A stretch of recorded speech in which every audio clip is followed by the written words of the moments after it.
Tapi macam mana dengan PAS ni? You rasa PAS akan bekerjasama dengan UMNO?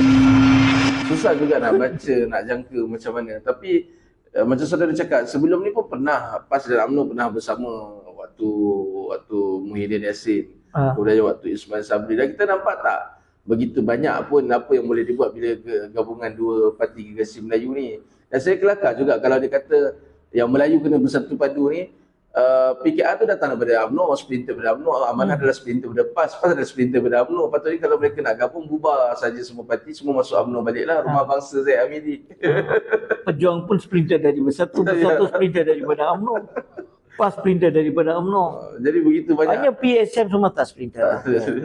Jadi yang splinter dia pecah masuk dalam satu parti tunggal lah, barulah jadi. Tapi benda tu realitinya tak berlaku. Saya nampak bila nak dekat pilihan raya, masing-masing balik cari pengundi masing-masing. Masing-masing jadi hero pada kaum masing-masing. Masing-masing jadi hero pada, nampak dia lah yang paling bertegas, berprinsip. Tapi selepas saja keputusan pilihan raya keluar, belum sempat diumumkan apa-apa, mereka lah akan communicate, bincang sama mereka, pergi hotel-hotel mereka, negotiation, runding satu sama lain, tawar-menawar satu sama lain. Waktu tu mereka tak ingat pengundi, mereka tak ingat kaum, mereka tak ingat apa mereka perjuangkan. Mereka ingat macam mana kita nak ada kuasa.